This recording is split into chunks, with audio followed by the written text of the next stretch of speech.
नमस्कार दोस्तों, आज मैं आपको भादो एकादशी व्रत में सुनी जाने वाली गणेश जी की कहानी सुनाने जा रही हूँ।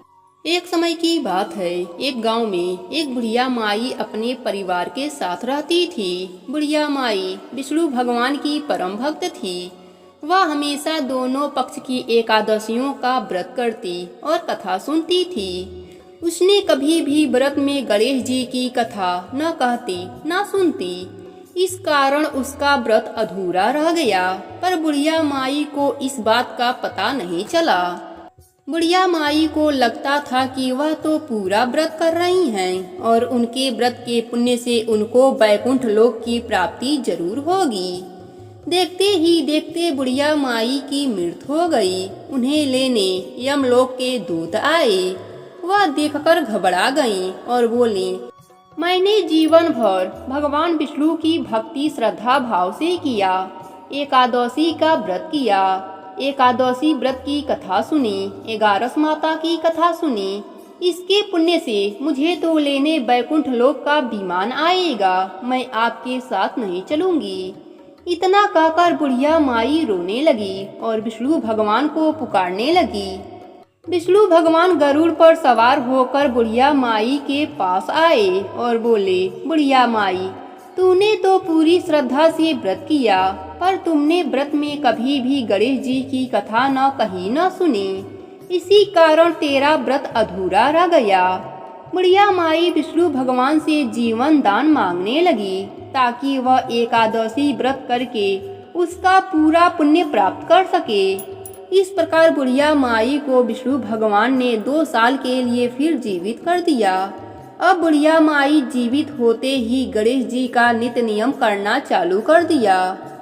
एकादशी व्रत कथा के साथ ही गणेश भगवान की कथा सुनने लगी।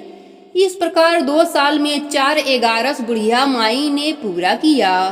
गणेश भगवान की कृपा से एकादशी व्रत का पूरा पुण्य बुढ़िया माई को प्राप्त हुआ। बुढ़िया माई की तपस्या से गणेश भगवान प्रसन्न हुए और बुढ़िया माई के सामने प्रकट होकर बोले, बुढ़िया माई, तुमने मेरे नित्य नियम के साथ ही व्रत में श्रद्धा पूर्वक कथा सुनी है, इसलिए मैं तुम पर अत्यंत प्रसन्न हूँ। मैं तुम्हें आशीर्वाद देता हूँ कि जब तक यह पृथ्वी रहेगी तब तक तुम्हारे इस तपस्या का गुणगान लोग करते रहेंगे। साथ ही एकादशी व्रत में तुम्हारी इस भक्ति की कथा को जो भी मनुष्य प्रेम पूर्वक सुनेगा, उसको व्रत का संपूर्ण फल प्राप्त होगा। गणेश भगवान बुढ़िया माई पर प्रसन्न होकर बुढ़िया माई का घर अन्य धन से भर दिया। साथ ही रिद्धि सिद्धि का वास करके अंतर ध्यान हो गए। 2 साल बीतने पर बुढ़िया माई की मृत्यु हुई। इस बार उसे लेने वैकुंठ लोक से विमान आया। बुढ़िया माई को पूरे मान सम्मान के साथ वैकुंठ लोक ले जाया गया। इस प्रकार गणेश भगवान की कृपा से बुढ़िया माई का घर अन्य धन से भर गया और मरने के बाद वैकुंठ लोक का सुख मिला। ये गणेश भगवान, जैसे आपने बुढ़िया माई पर प्रसन्न हुए, बुढ़िया माई के व्रत को पूर्ण किया, उसके घर को अन्य धन से भर दिया, वैसे ही एकादशी व्रत करने वालों को भी पूरा फल देकर उनका घर अन्य धन से भर देना। कहानी अधूरी हो तो पूरी करना, पूरी हो तो मान रखना।